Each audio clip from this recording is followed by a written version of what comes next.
estamos cerrando lo que son nuestras clases de ciencias sociales. Había comentado esta mañana con Matías. En la clase de hoy voy a desarrollar los dos contenidos que corresponden a sistemas sociales complejos y adaptativos, el enfoque general y el enfoque urbano, con un ejemplo, con un caso para poder aplicar estos conceptos. Y con este contenido estamos finalizando lo que corresponde a nuestros contenidos propios de ciencias sociales. Recordarles que, como habíamos hablado, en la modalidad de quienes tomarían la tercera evaluación parcial virtual es modalidad de ensayo, o sea, va a ser redacción de temas conforme a lo que ustedes realizaron de estudios de caso de sociedad del riesgo, y a un ejemplo parecido a lo que vamos a ver el día de hoy. Entonces, en este último contenido, la propuesta es hablar un poco de los sistemas sociales y por qué son considerados complejos y adaptativos. Y en eso nos enfocamos el día de hoy. Entonces, primeramente, ¿de qué vamos a hablar? Queremos aprender el día de hoy cuáles son las características de los sistemas sociales, cuáles son las formas de retroalimentación que se dan en estos sistemas, qué es la coevolución y la adaptación en los sistemas sociales, cuáles son las características de la población humana y su desarrollo, y cómo se dan estas dinámicas sociales en las ciudades y cuáles son sus características. De eso vamos a estar hablando el día de hoy. Entonces, primeramente, ¿por qué cuando hablamos de sistemas sociales estamos refiriéndonos a que son complejos y son adaptativos? En primer lugar, reciben el nombre de complejos porque tienen numerosas partes que están conectadas unas con otras, y reciben el nombre de adaptativos por un proceso que se da en los sistemas sociales que recibe el nombre de retroalimentación, que permite que cada uno de los miembros que integran esta sociedad puedan cambiar en distintas formas para poder sobrevivir al ambiente, para poder adaptarse al ambiente en el cual se encuentran insertos. Y cuando hablamos de adaptación al ambiente en un sistema social, no solamente nos estamos refiriendo a esas adaptaciones al entorno físico-geográfico o al entorno natural, sino también nos referimos a esas adaptaciones propias de las características sociales, como lo que vivimos hoy en día, la adaptación a lo tecnológico como lo constante en nuestra vida es una característica de que los sistemas sociales tienen esta naturaleza adaptativa.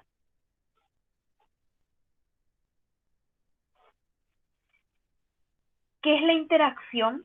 Cuando hablamos de interacción, hablamos de esos procesos de relación de esas partes componentes de un sistema social, y a raíz de esas interacciones se van a originar lo que conocemos como propiedades emergentes. Entonces, ¿qué es una propiedad emergente?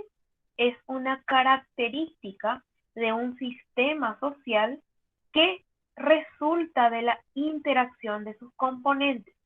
Y esos componentes del sistema social pueden ser los diferentes individuos, puede ser el individuo con el medio natural, puede ser el individuo con el medio tecnológico. Esas son las diferentes interacciones que van a originar propiedades emergentes. Vamos a hablar de cuáles son las propiedades emergentes en la sociedad. Estas interacciones dan como resultado un comportamiento distintivo a cada sociedad. Cómo interaccionan los miembros hace que sean diferentes unas sociedades de otras y que puedan funcionar en lo que llamamos sinergia, es decir, apoyándose una en la otra. Es decir, cada nivel tiene una propiedad mayor, o cada grupo, cuanto superior es en número, tiene propiedades que son distintas a las propiedades anteriores o a los grupos sociales anteriores. Las propiedades de una familia no son las mismas que las de una comunidad y no son las mismas que las de un país. Esa característica, ese comportamiento distintivo nace de la interacción de esos miembros de la sociedad. Esta propiedad emergente en los sistemas sociales, o una de las principales propiedades emergentes en los sistemas sociales, recibe el nombre de comportamiento contraintuitivo, es decir, contra lo que se puede intuir o lo que se puede pensar que va a realizar un ser humano. ¿Por qué? porque a veces hacen lo contrario de lo que uno espera. Ejemplo, uno espera que en una situación de crisis, de caos, los seres humanos se apoyen entre sí, colaboren para que pueda sobrevivir la especie, pero pueden comportarse de una manera totalmente diferente. Pueden desarrollar una guerra, pueden desarrollar clases desde el acceso a los diferentes recursos en esa situación de crisis. Y eso es lo que le llamamos en el ser humano el comportamiento contraintuitivo, que uno no puede asegurar ante una determinada situación cómo va a estar comportándose el ser humano. Y los sistemas sociales de por sí resultan de una naturaleza contraintuitiva justamente por esa característica de que forman parte del sistema social diferentes niveles de organización. En un sistema social, volvemos a repetir, puede estar una familia, puede estar una comunidad, puede estar un país, puede estar una región, dependiendo de cuál es nuestra escala de análisis. Entonces, una de las principales características de estos sistemas sociales es el comportamiento contraintuitivo. No existe una manera de predecir cómo un ser humano y mucho más como seres humanos actuando en una sociedad se van a comportar ante una determinada situación. ¿Cuáles son otras propiedades emergentes características de los sistemas sociales? Una de ellas es el proceso de la distorsión de la información. Es decir, a medida que pasa la información, y esto lo podemos ver desde el nivel de un individuo a otro, cambia. Seguramente alguna vez habrán hecho la dinámica en la cual una persona les cuenta una historia, ustedes tienen que transmitir la misma historia a la persona que está luego de ustedes y así va siguiendo la cadena. La historia que va a contar la persona al final de la cadena siempre va a tener algún tipo de diferencia con la historia original. ¿Por qué? Porque a medida que van pasando la información de un individuo a otro, y también podría ser de comunidad a comunidad o de sociedad a sociedad, existe una distorsión de la información. Y esa es una propiedad emergente propia de un sistema social. ¿Cuál es otra propiedad emergente característica de los sistemas sociales? La negación. De por sí, los seres humanos en sociedad tienden a rehusarse a aceptar una verdad por más de que se tengan las pruebas o la evidencia cuando no coincide con su creencia. Y esta es una característica de las sociedades. Puede haber pruebas científicas que aseguren que se lleva adelante un determinado comportamiento y eso beneficia a la salud, pero si va en contra de la creencia de una determinada sociedad, existe un proceso característico de negación por más que existan pruebas. Es una característica de la sociedad o de los sistemas sociales. Otra característica, otra propiedad emergente es el concepto de la burocracia. Pero el concepto de la burocracia social o como propiedad emergente de la sociedad se refiere al hecho de que una sociedad no es efectiva para poder lidiar con una situación de manera inesperada. ¿Qué implica eso? ¿Por qué recibe también el nombre de burocracia esta propiedad de la sociedad? Cuando se da una situación de características inesperadas, ejemplo, lo que nosotros empezamos a vivir desde el mes de marzo con toda esta pandemia, no existió una manera efectiva para poder llevar adelante la sociedad en esa situación de crisis. Hubo un momento de tensión, hubo un momento de crisis, hubo un momento en el cual se pararon las cosas y luego vino un proceso en el cual se tomaron decisiones y uno fue, o la sociedad fue adaptándose a esa nueva situación. Eso es lo que se conoce como el proceso de la burocracia. No es lo mismo que el concepto de la burocracia institucional o la burocracia política, sino es esa característica que tienen las sociedades de no poder reaccionar de manera inmediata o de poder lidiar, de poder hacer frente a una situación inesperada. No existe sociedad que automáticamente pueda lidiar con una situación inesperada. Otra característica, otra propiedad emergente de los sistemas sociales es que tienden a ser autoorganizados toda la sociedad tiende con el paso del tiempo a poder crear su propia organización. Eso se va a relacionar con la presencia de dominios de estabilidad, y esos dominios de estabilidad los vamos a ver ahora con algunos ejemplos, y esto va a derivar finalmente en un concepto que vamos a identificar como el ciclo de los sistemas complejos, que serían las etapas o los ciclos de vida que pueden desarrollarse en un sistema social. Vamos a hablar de estas tres propiedades con un poco más de detalle. Cuando hablamos de que estos sistemas sociales son complejos y adaptativos, nos referimos a esta propiedad emergente de la autoorganización. En las sociedades, ¿qué ocurre? Se adaptan a comunidades que puedan preexistir. Ejemplo de esto es cuando se dan los procesos de inmigración y estas nuevas comunidades que se insertan en una comunidad preexistente se adaptan. Hay una demanda de productos y servicios que son producidos por estas sociedades. Existen clientes y existen proveedores. Es decir, una sociedad de por sí tiende a la autoorganización para que todos los miembros asuman un rol activo dentro de la sociedad. Y también existe el rol marginal. ¿Cuál es el rol marginal? Es aquel grupo de individuos o aquel individuo que en la sociedad es marginado, y ese también es un rol dentro de la sociedad. Y se da en la gran mayoría de estos sistemas sociales. A esto le llamamos autoorganización, a esa tendencia que tienen las sociedades de organizar a los diferentes miembros que se encuentran en ellos. ¿Qué son los dominios de estabilidad? Los dominios de estabilidad en una sociedad son aquellas tensiones que hay entre resistir el cambio o promover el cambio. Y estos dominios de estabilidad lo vamos a conocer también con el nombre de retroalimentación. Es decir, hablar de dominio de estabilidad es sinónimo de hablar de retroalimentación social. Y existen dos formas de retroalimentación. Vamos a ver ejemplos. Pero primero, entendamos que hay dos formas de retroalimentarse en la sociedad. Una retroalimentación negativa, que es cuando una sociedad se resiste a un cambio, tiende a mantenerse dentro de los límites, tiende a mantenerse dentro de el orden ya preestablecido en esa sociedad, no quiere cambiar, quiere mantener lo que llamamos también el status quo. O puede haber una retroalimentación positiva. ¿Cuándo se da una retroalimentación positiva? Cuando una determinada actividad promueve el cambio, cuando una sociedad está dispuesta a cambiar y está dispuesta a modificar la organización que tenía de sus diferentes elementos componentes. Esa es la retroalimentación llamada positiva.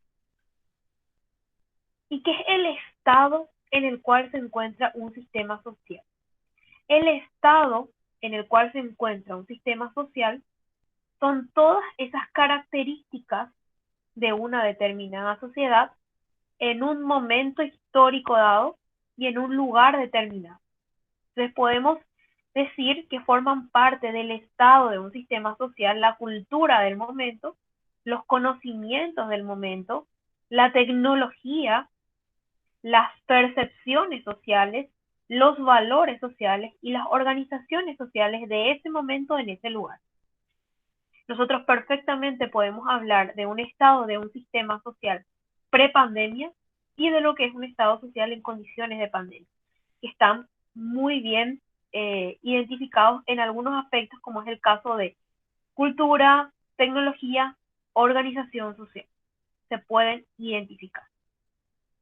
Estos estados del sistema social pueden verse afectados por esas fuerzas que tratan de cambiar el sistema, que pueden verse influidas por sistemas culturales o por sistemas políticos o por sistemas económicos. Estos cambios se pueden dar de manera progresiva cuando nacen de procesos internos, es decir, cuando la propia sociedad inicia una reflexión de que necesita cambiar y lo lleva adelante el cambio de una manera progresiva, que es el caso que vivimos ahora, que toda la sociedad empieza a concientizarse de la necesidad del lavado continuo de manos, del cuidado relacionado a la salud por la situación en la que vivimos, de mantener un distanciamiento físico de 2 metros, que es producto de un proceso y le llamamos interno porque se da desde la reflexión misma de la sociedad. Pero también pueden ocurrir lo que se conocen como cambios súbitos. Y los cambios súbitos son aquellos que se dan cuando hay una perturbación externa. Ejemplo, se da una guerra, un país es invadido por el país ganador de la guerra y empieza a instalar en ese país que ha sido conquistado su propia cultura. Lo que pasó con América cuando se da el descubrimiento, entre paréntesis, de América.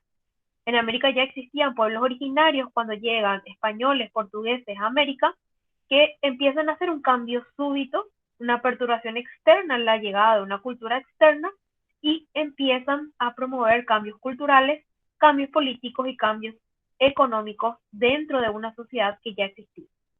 Cuando viene de afuera y es impuesto el cambio, es un cambio de carácter súbito. Y esto nos lleva a tratar de comprender un poco lo que es el ciclo de un sistema social complejo. Los sistemas sociales viven conforme a periodos, no es que están estáticos a lo largo del tiempo. Se van modificando y normalmente llevan adelante este ciclo, que ahora vamos a ver que tiene 4 etapas, en diferentes momentos y dentro de la misma sociedad. Si dentro de una sociedad yo tengo subculturas o subsociedades, es decir, una comunidad, un comité, una familia que están dentro de una sociedad más grande que le podemos llamar sociedad paraguaya, esas subsociedades o subculturas pueden estar cambiando sin que exista un cambio en la sociedad mayor. O puede estar dándose un cambio en la sociedad mayor y a la vez dándose cambios en las sociedades más pequeñas. ¿Cuáles son las etapas de este o los momentos de este ciclo de sistemas sociales complejos? Siempre inicia con un momento llamado crecimiento. En este primer momento hay una expansión de los diferentes componentes de la sociedad, hay una complejidad creciente, es decir, hay una inestabilidad todavía en los roles y entre los diferentes componentes de la sociedad porque están en ese proceso de expansión e inicia ese proceso de autoorganización. Si vamos a dar un ejemplo específico para ver el ciclo de sistemas sociales complejos, vamos a verlo desde una realidad local bien sencilla que puede ser una comisión vecinal. Entonces, en analogía a este primer momento del ciclo, que es el momento del crecimiento, podemos decir que inician reuniones de los vecinos de un determinado barrio para formar una comisión vecinal.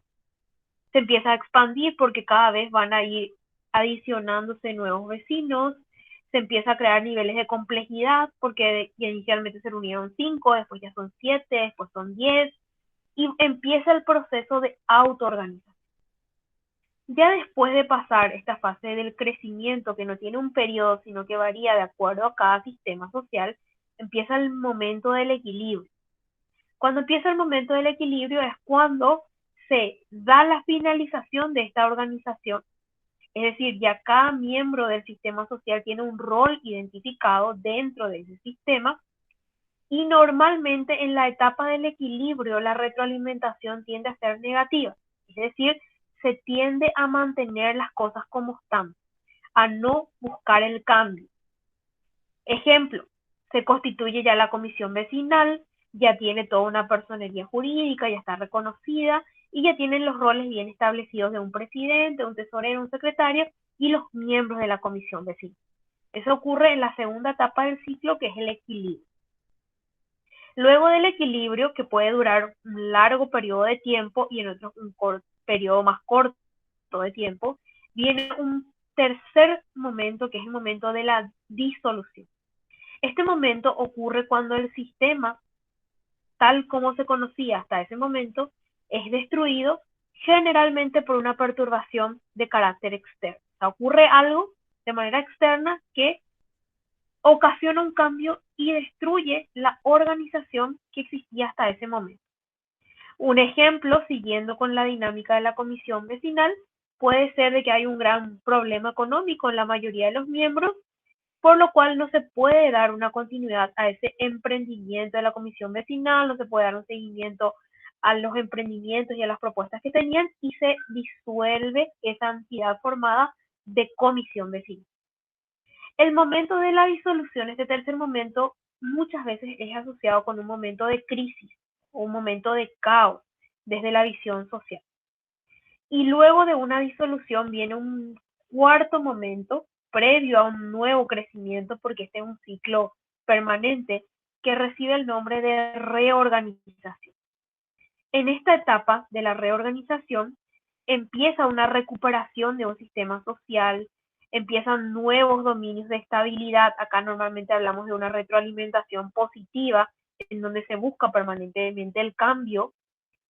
Y un ejemplo de esto podría ser que esas personas que formaron parte de ese comité, de esa comisión vecinal que se diluyó en un momento dado, se vuelvan a organizar, creen una nueva comisión y en este caso cuente con un apoyo municipal, o sea, cambia la dinámica de autoorganización previa. Eso sí es importante siempre tener en cuenta cuando se da todo el ciclo del sistema social. Al ocurrir una disolución en el proceso de reorganización, ya no se vuelve a lo que era anteriormente, sino se crea un nuevo sistema social que va a empezar nuevamente su etapa de crecimiento, va a llegar a su equilibrio y nuevamente por algún factor externo en un momento dado se va a volver a diluir. Esto es de manera permanente y está ocurriendo en todos los sistemas sociales a diversas escalas este ciclo. Aquí podemos ver en un gráfico cómo se dan normalmente estos momentos. El momento de crecimiento llega luego a un equilibrio, se da una perturbación externa y cuando se da una perturbación externa, eso recibe también en la sociedad el nombre de conmutador. O sea, un conmutador es un agente perturbador externo que lleva a una disolución. Acá termina, digamos, una etapa y ahí empieza la reorganización para empezar un nuevo sistema social que va a seguir el mismo camino. ¿Sabes? ¿Cómo se da estos diferentes estados de los ecosistemas sociales? Es como una onda, o sea, está en un constante vaivén de cambios y renacimientos o reorganizaciones de un sistema social. El concepto de retroalimentación del cual estuvimos hablando. Vamos a identificar la retroalimentación como el efecto de un cambio en un sistema social. Y una retroalimentación es positiva cuando genera cambios y negativa cuando no genera cambios o podemos decir genera una estabilidad en el sistema. O sea, trata de que no cambie. Un ejemplo, primeramente, de la retroalimentación positiva, la que sí genera un cambio, es cuando hay una fuente de inestabilidad que promueve que se dé un cambio en ese sistema social. Acá les puse un ejemplo. Paraguay produce carne, tiene una actividad productiva de producción de carne. Argentina, que también produce carne, le ve al Paraguay como una competencia, al sistema social argentino le ve al Paraguay como una competencia y empieza en respuesta a esa percepción de Paraguay como una competencia económica, empieza a mejorar la genética de su ganado para conseguir mejores precios y mejor producción. Ese es un ejemplo de lo que es una retroalimentación positiva. Hay un cambio en ese sistema social productivo de la Argentina vinculado con la genética animal en búsqueda de conseguir mercados y hacer frente a Paraguay como agente de competencia económica. Eso es una retroalimentación de carácter positivo, el que genera cambio. Una retroalimentación negativa, por ejemplo, es cuando se da en la sociedad un proceso que trata de oponerse al cambio. Entonces, para ver primero un ejemplo, en un individuo y entender el concepto de la retroalimentación negativa, tenemos una temperatura corporal de base que tenemos que mantener en un individuo sano que está entre los 36 y los 37 grados. Cuando sube por encima de 37 grados, ¿qué hace el cuerpo? empieza a generar una diferente serie de reacciones para que se autorregule lo que es la homeostasis corporal y pueda disminuir esa elevación de la temperatura. Es decir, genera acciones para que pueda volver a lo que sería la temperatura en un rango normal. Cuando no lo consigue, ya empiezan manifestaciones orgánicas que muchos conocerán como los procesos de la fiebre, que son los malestares, que es la deshidratación y en otros casos ya más agresivos, otras afectaciones de la fiebre. ¿Cómo se da esto en un sistema social? Tenemos una sociedad acostumbrada a cumplir una serie de parámetros culturales. Puede venir, hablemos caso tecnología, está acostumbrado a unos parámetros tecnológicos. Pueden venir nuevas opciones tecnológicas, pero la sociedad en sí no está preparada aún para asumir esas nuevas condiciones tecnológicas y pongámonos a pensar en lo que estamos viviendo ahora. Ahora estamos viviendo un proceso de retroalimentación negativa en muchos de nuestros casos, es decir, hay una tendencia a resistirse al cambio. ¿Qué pasa? Estábamos acostumbrados a una modalidad educativa presencial en todos los niveles, no solamente en el nuestro. ¿Y qué se está dando? Se está dando una respuesta social que está asociada con diferentes problemáticas de conectividad, que está asociada con falta de recursos para el acompañamiento a los que viven y se desarrollan en esta modalidad, que están frenando el cambio de la sustitución de la presencialidad por la virtualidad. Entonces, ese es un ejemplo de cómo hoy en día estamos viviendo esa retroalimentación negativa. La retroalimentación negativa no quiere decir de que el proceso se esté llevando mal. Eso es importante. Lo negativo no se tiene que asociar con el concepto de que está mal. No. Negativo es porque se resiste a un determinado cambio. No siempre el cambio va a ser tampoco bueno. Se le llama retroalimentación positiva porque propicia un cambio. Pero no tienen que relacionar estos dos conceptos con el hecho de que esté bien o de que la retroalimentación positiva es mejor para una sociedad. No, se relaciona directamente con el concepto de o aceptar un cambio o frenar ese cambio en la sociedad.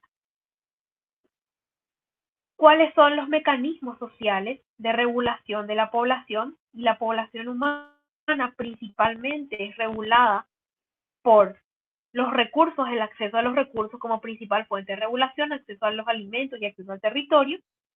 Es regulado por la tasa de mortalidad y natalidad, y en casos ya más sociales está regulada por estructuras de matrimonio, está regulado por las propias políticas de regulación de nacimiento. Ustedes saben que países que tenían una muy elevada tasa de crecimiento poblacional regularon que los matrimonios o que las parejas podían tener solamente un hijo.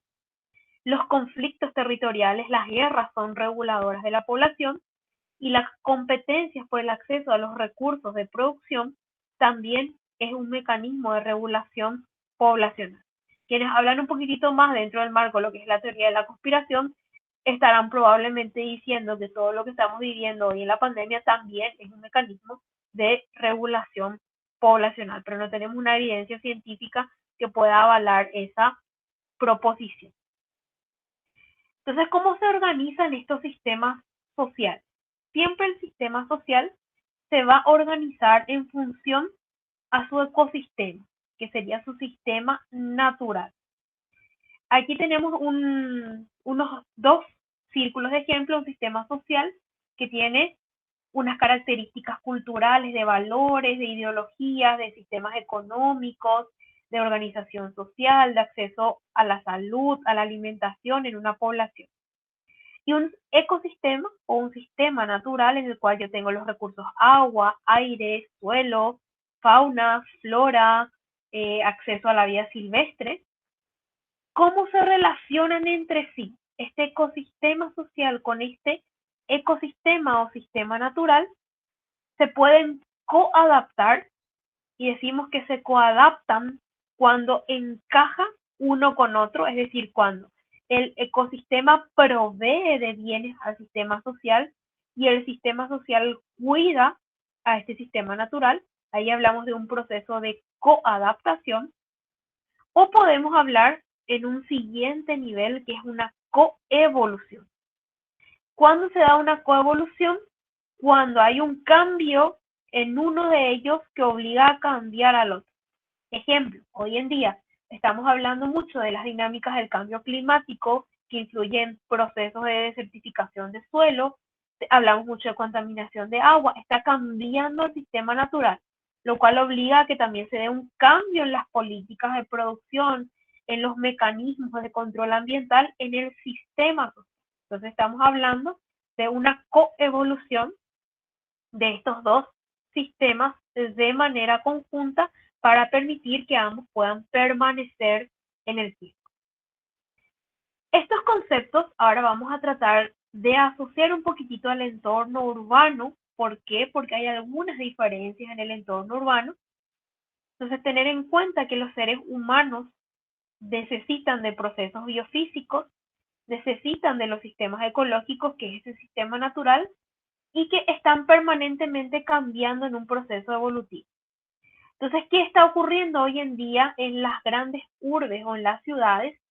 Hay un mayor consumo de recursos, hay una mayor alteración de los hábitats y en consecuencia de la composición de las especies, se alteran los procesos hidrológicos con todos con las construcciones, con las pavimentaciones, y eso influye en lo que es la modificación del flujo de energía y los nutrientes del sistema natural. Entonces, el cambio que se da entre la relación del sistema social y el sistema natural en las ciudades es más intenso. ¿Por qué? Porque el sistema social utiliza con mayor influencia o con mayor afectación el sistema natural. Entonces, cuando hablamos de la ciudad, hablamos de que son fenómenos emergentes porque los componentes de la ciudad no pueden ser controladas en el todo. Siempre si vamos a hablar de un proceso de tráfico, puede haber una congestión de tráfico, o si hablamos del aire, las diferentes actividades de la ciudad pueden llegar a producir una polución del aire, y los seres humanos interactúan con diferentes variables en el contexto de una ciudad, además de lo que podría ser la topografía o la infraestructura de transporte, también afectan los patrones de movilidad o los mercados de consumo e incluso las preferencias sociales, que son mucho más diversas en una ciudad que en otro contexto. Siempre en una ciudad va a existir una dinámica social más diferente o grupos sociales más diferentes que en otro contexto, que principalmente puede ser un contexto o periurbano o un contexto rural. Acá les muestro nada más un gráfico para poder identificar el cambio o la modificación que hace el ser humano del medio natural cuando empieza a instalar una ciudad. Tenemos en la primera imagen a la derecha un espacio libre, es decir, un espacio netamente natural. Le sigue un espacio de residencias unifamiliares, es decir, una pequeña colonización del hábitat natural para crear hábitos. Luego ya tenemos un área de residencias multifamiliares, o lo que sería el concepto de condominios. Luego ya tenemos un espacio de uso mixto, donde ya tengo viviendas, más otros usos como los comercios y servicios y bienes públicos. Y finalmente tengo un espacio de uso específicamente ya comercial, en donde tengo cada vez mayor influencia en el medio natural y es más, se vuelve cada vez más escaso la presencia de un entorno natural, que justamente se relaciona con el hecho de por qué en las ciudades esa interrelación entre el sistema social y el sistema natural se ve más desfavorecida desde el punto de vista del sistema natural. Entonces, ¿qué hace diferente a las regiones urbanas de otros ecosistemas? Hablar de un área periurbana o hablar de un área rural. Que las ciudades podemos identificarlas como unas entidades ecológicas complejas. ¿Por qué? Porque los seres humanos hacen que se alteren los flujos de materia y los flujos de energía en una sociedad. Los ecosistemas los vuelven mucho más dinámicos y menos estables y genera una heterogeneidad espacio-territorial más diversa. En las ciudades la influencia que tiene el ser humano es mucho más compleja que en cualquier otro sistema en relación al uso del entorno natural. Eso hace tan diferente una ciudad a otro tipo de ecosistema en donde también puede estar habitando y utilizando los recursos naturales el ser humano. Y acá hay un gráfico bastante interesante para poder ver. Aquí podemos ver arriba una especie A de cualquier individuo, puede ser fauna, flora, que no es el ser humano. Cuando está en su ambiente natural, el ser humano no interviene acá, tiene su área de influencia o su área en la cual vive.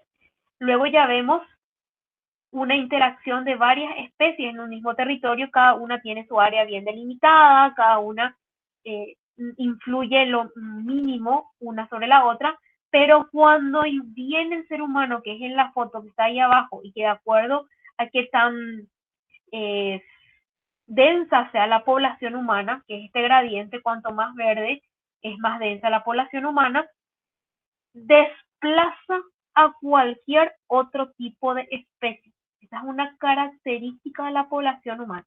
Nosotros como especie, desde el enfoque social y también desde el enfoque natural, tenemos la característica de que desplazamos a cualquier otra especie. Entonces, todas las especies que anteriormente convivían de manera armónica y cada uno tenía su lugar, y sí, igual podían haber procesos de competencia o incluso en algunos casos procesos de ayuda mutua o simbiosis. Cuando viene el ser humano, a todas esas especies se las desplaza y el ser humano se convierte en la especie dominante de un entorno natural. Entonces, esa es una característica de la influencia que tiene el ser humano con un entorno de características naturales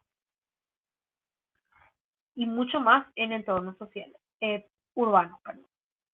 Entonces ahora vamos a ver un ejemplo.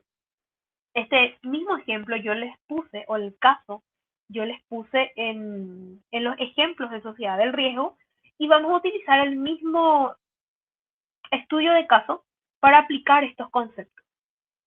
Este era el caso de una industria de producción nacional que trabajan con una cooperativa de inmigrantes alemanes que iba a instalar una planta de almacenamiento y selección de granos para exportación en el sur del país. Entonces, primero ubiquémonos una industria nacional que trabaja con una cooperativa de inmigrantes que quiere almacenar y quiere seleccionar granos para exportación. Esto va a ser una actividad de características económicas. ¿En dónde se quiere instalar esta planta? Se quiere instalar en un área agrícola.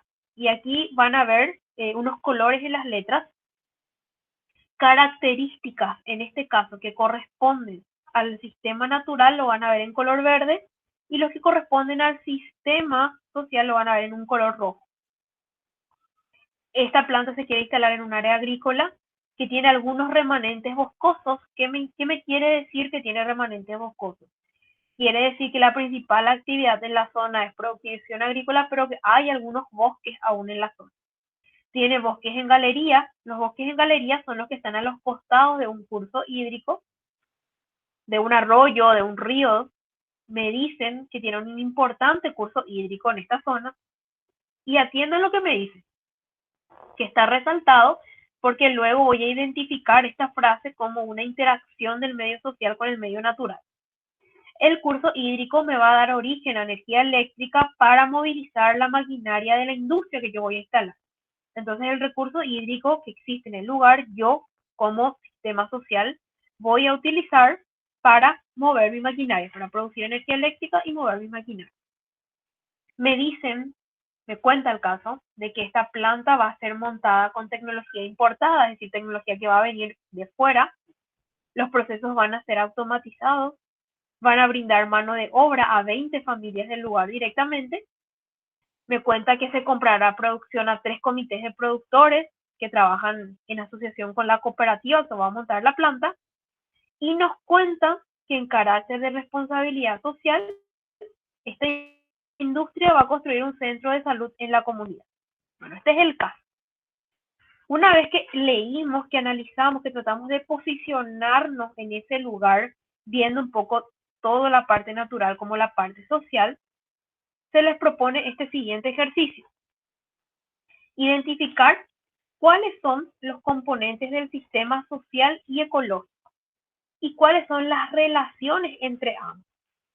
Entonces, extrayendo del texto del caso que teníamos, podemos decir que son componentes ecológicos que están en un área agrícola, que el caso se desarrolla en un área agrícola, se desarrolla en un área rural, que hay remanentes boscosos, que hay un bosque en galería y hay un curso hídrico. ¿Por qué estos son componentes ecológicos o componentes naturales? Porque son componentes que existen asociados al medio natural en un lugar. Estos existen sin influencia del ser humano. Bueno, existe el área agrícola con presencia del ser humano, que es el que realiza agricultura, pero le relacionamos con el componente ecológico por el hecho de que cuando hablamos de área agrícola estamos centrándonos en una gran cantidad de especies vegetales y en consecuencia con presencia de vegetación. En el componente social, ¿qué vamos a identificar?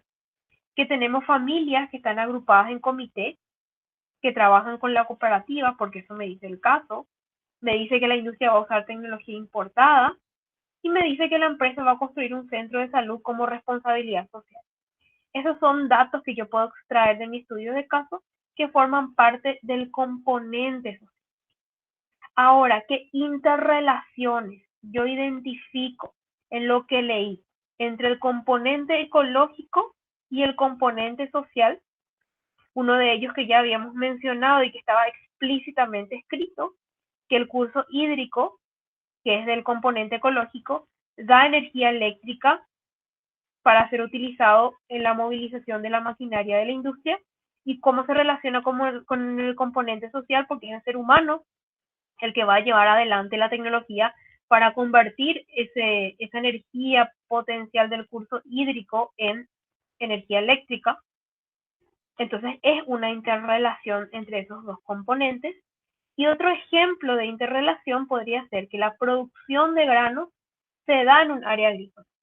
¿Cómo sería esta interrelación?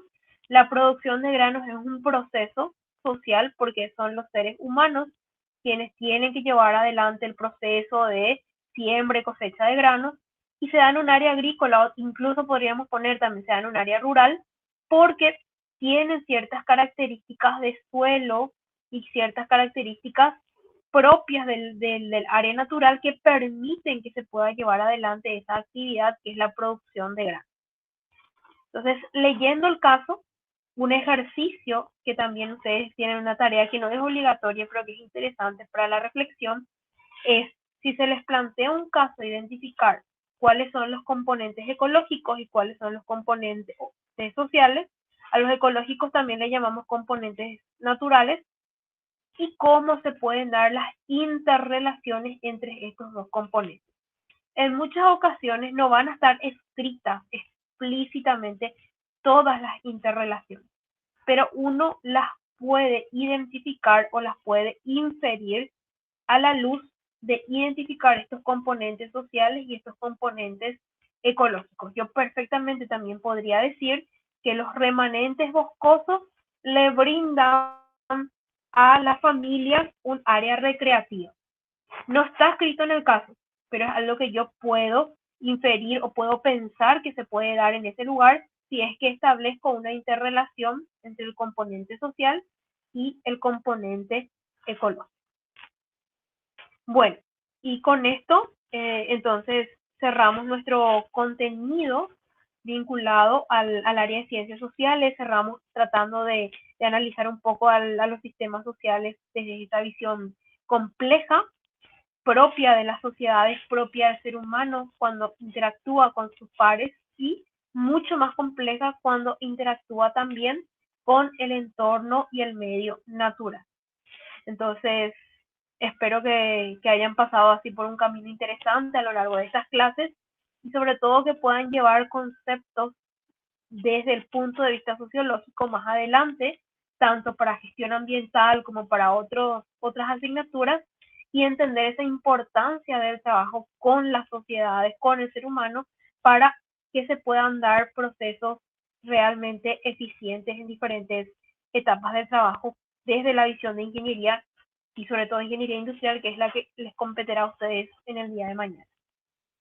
Entonces, ¿hay alguna consulta, alguna aclaración sobre lo que estuvimos hablando el día de hoy? ¿Algún ejemplo que se les ocurra?